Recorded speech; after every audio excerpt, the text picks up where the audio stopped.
Hello दोस्तों, welcome है आपका वाव की दुनिया में। चलिए आज की वीडियो को स्टार्ट करते हैं। आज की वीडियो का जो टॉपिक है वो है संघर्ष। इंसान की जिंदगी में या कोई भी जीव है उसकी जिंदगी में संघर्ष क्यों आता है। तो ये वीडियो आप लास्ट तक जरूर देखें। आपको अपने जिंदगी का मकसद पता चल जाएगा। आपको ये पता चल जाएगा कि अगर आपकी जिंदगी में भी संघर्ष आ रहा है तो वो क्यों आ रहा है। दोस्तों, सबसे अच्छा उदाहरण मैं आपको एक स्टोरी के द्वारा समझाता हूं कि संघर्ष क्यों आता है। बात करते हैं एक किसान फैमिली की। उसमें दो भाई थे, एक का नाम था राजू और एक का नाम था श्याम। दोनों जब तक उनके मम्मी पापा जिंदा थे तब तक पूरा एंजॉय करते थे, घूमते थे, खेलते थे गांव में। लेकिन एक बार क्या हुआ, उनके फादर की डेथ हो गई। दोनों में बराबर हिस्सा जो जमीन थी दोनों में बराबर बटी। अब दोनों के ऊपर जिम्मेदारी आ गई थी, उनको दोनों को अब काम करना था। राजू उम्र में बड़ा था और श्याम उम्र में छोटा था।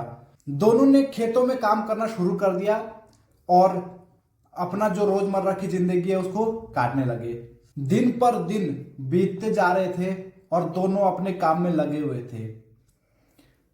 लेकिन इसी बीच जो छोटा भाई था श्याम, उसको लगा कि हम जो मेहनत कर रहे हैं वो शायद कम है, क्योंकि अब उन्होंने इससे पहले ना कोई खेतों में काम किया था इतना ज्यादा, और ना उनको इतनी ज्यादा कोई जिम्मेदारियों का एहसास था कि क्या होता है कैसे होता है। छोटे भाई को लगा कि हम मेहनत में कुछ ना कुछ तो कमी कर रहे हैं। उसने अपने खेतों में पानी डालना शुरू कर दिया अपनी फसल के लिए, ताकि फसल अच्छे पैदा हो।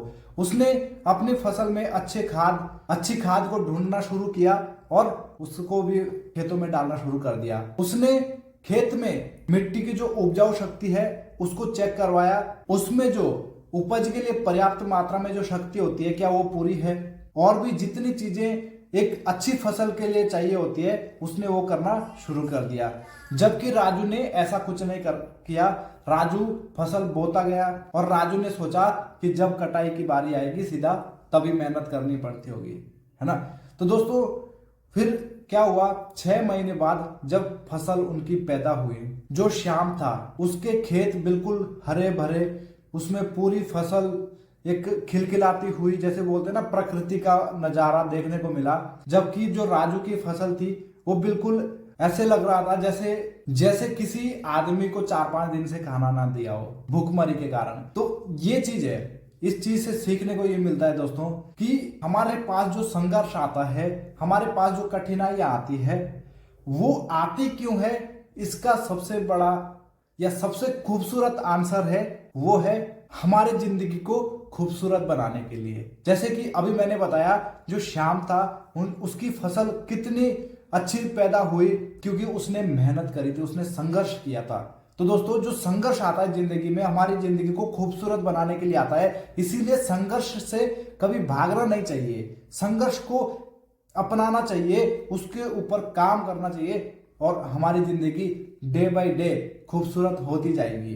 तो दोस्तों आज की वीडियो इसी टॉपिक के ऊपर है, जो बलराम जी मेरे से कुछ क्वेश्चन करेंगे, और वो है एक क्रिकेटर जिनके बारे में हम बात करने जा रहे हैं। वो भी एक बिल्कुल श्याम की तरह उन्होंने भी अपनी जिंदगी में बहुत मेहनत करी है, जिसका ये नतीजा निकला कि आज उनके पास भी बिल्कुल खूबसूरत फसल, बोले तो आज उनकी जिंदगी बिल्कुल लग्जरी जिंदगी है, आज उनके पास सारी फैसिलिटीज है। तो बात करते हैं उस क्रिकेटर के बारे में, और बलराम जी स्टार्ट करिए आप। हाँ जी दोस्तों, हम बात करने वाले हैं एक ऐसे क्रिकेटर जिसने अपनी लाइफ में बहुत ज्यादा स्ट्रगल किया है, और आप जान गए होंगे कि हम किसकी बात करने वाले हैं। लगभग आपने अंदाजा सही लगाया। हम बात करने वाले हैं यशस्वी जायसवाल की। यशस्वी जायसवाल एक ऐसे प्लेयर, इंडियन प्लेयर है जो कि बहुत ही ताबड़तोड़ बैटिंग के लिए जाने जाते हैं, और आज हम उन्हीं से संबंधित कुछ क्वेश्चन करने वाले हैं, कुछ सवाल जवाब करने वाले सर से डिस्कस करेंगे। सो चलिए स्टार्ट करते हैं।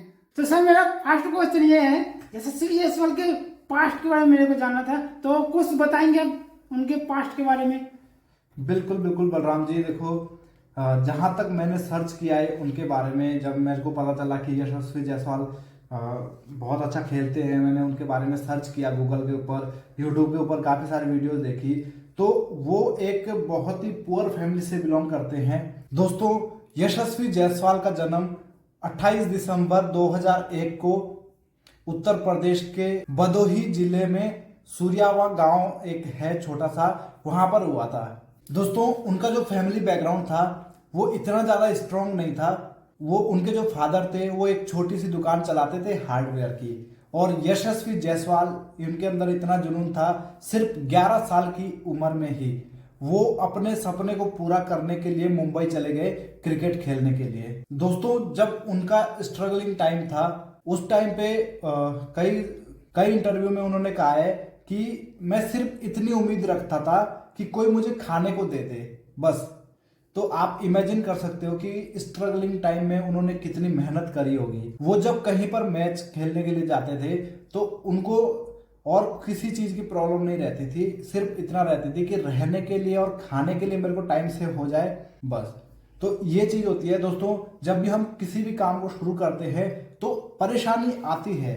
ऐसा नहीं कि हर किसी के परिवार से या माँ बाप इतने अमीर हो कि उसको पूरा सपोर्ट किया जाए। तो यशस्वी जायसवाल के साथ भी ऐसा नहीं था। उन्होंने जो भी किया खुद को झोंक के किया, खुद पूरी मेहनत करी, और आज वही कारण है कि इंडिया के टीम का एक सितारा बन चुके हैं वो।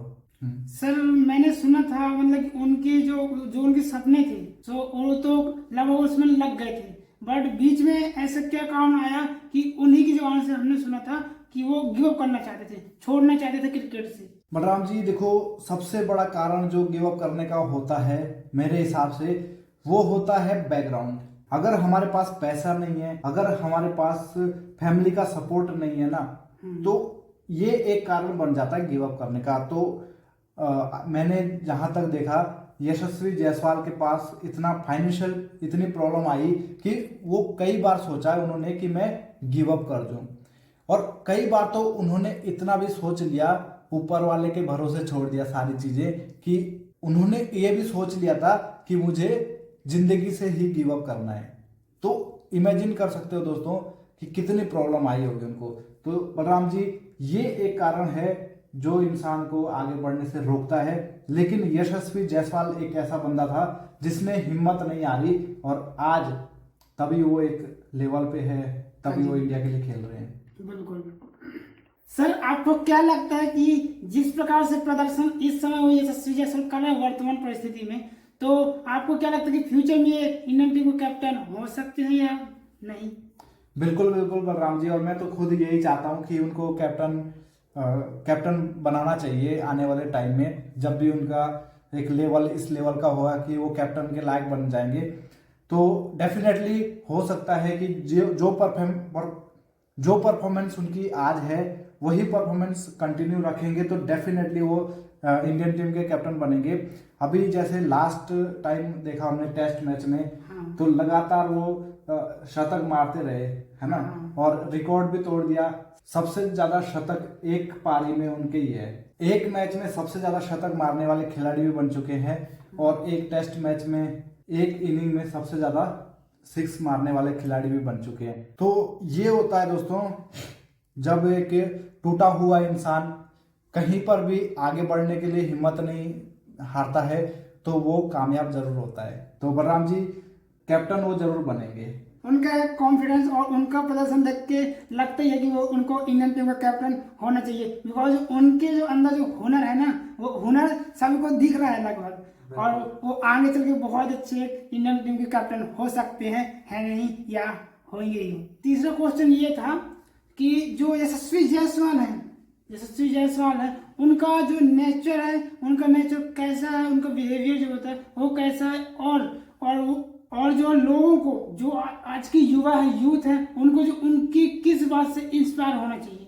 देखो सबसे पहले तो मैं यही कहना चाहूंगा बलराम जी, जो यशस्वी जायसवाल है, पहली बात मैं खुद एक बहुत ही लो फैमिली से बिलोंग करता हूँ, तो जो एक 0 लेवल से बिलोंग करते हैं ना, वो हमेशा डाउन टू अर्थ रहते हैं। जहां तक मेरा मानना है डाउन टू अर्थ पर्सन है वो।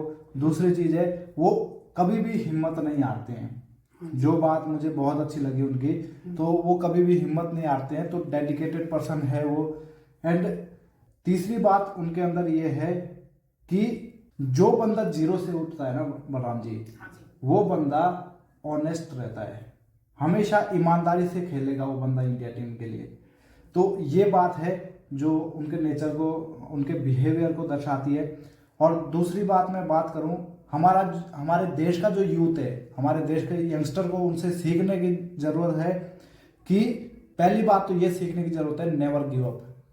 कभी भी हिम्मत नहीं हारनी है दोस्तों। आप चाहे किसी भी लेवल पे हो, अगर आपके अंदर कामयाब होने का जुनून है ना, तो कभी भी हिम्मत मत हारो। दूसरी बात उनसे ये सीखने को मिलनी चाहिए, जब वो क्रिकेट खेलने के लिए जाते थे, जब उनको टेंशन रहती थी कि मेरे पास खाने तक का नहीं है, तो अपना जो गोल है, अपना जो टारगेट है, उसके लिए खुद को झोंक दो।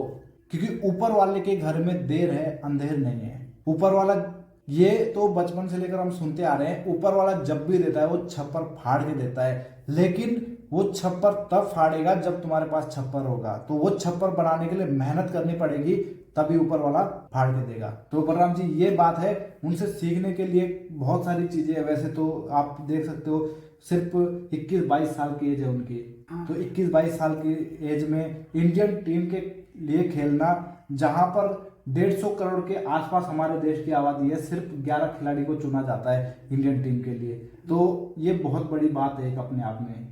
हाँ जी बिल्कुल, बहुत बड़ी बात है इसमें।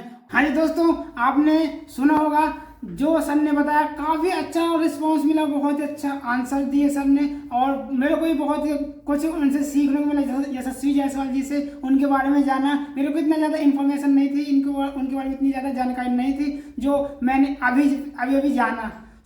आशा करता हूँ आपको भी ये जानकारी जान के बहुत ही अच्छा लगा होगा और बहुत ही कुछ आपको सीखने को मिला होगा। तो बात करते हैं सर से, सर आपको कुछ बताएंगे आगे। दोस्तों जो जिंदगी है वो ना उम्र देखती है, ना आपकी जात देखती है, ना आपकी शक्ल देखती है, ना आपका कलर देखती है। ये सिर्फ आपका हुनर देखती है। आपके अंदर हुनर कहाँ से आएगा? हुनर आएगा कंसिस्टेंसी, एफर्ट करने के बाद। तो आज का हमारा टॉपिक था, आपको समझ में आ गया होगा कि इंसान की जिंदगी में मेहनत या संघर्ष क्यों होता है। दोस्तों संघर्ष हमारी जिंदगी को खूबसूरत बनाने के लिए आता है, ये मैं आपको दोबारा बता रहा हूं। इसीलिए आपकी जिंदगी में अगर संघर्ष आ रहा है तो समझ जाओ ऊपर वाले ने आपको चुना है कुछ नया करने के लिए। तो चलिए दोस्तों, बेस्ट ऑफ लक। मिलते हैं ऐसी ही वीडियो के साथ। तो आप हमारे साथ बने रहने के लिए चैनल को सब्सक्राइब कर दीजिए और रेड कलर में जो नोटिफिकेशन का बेल आइकॉन है उसको दबा दीजिए।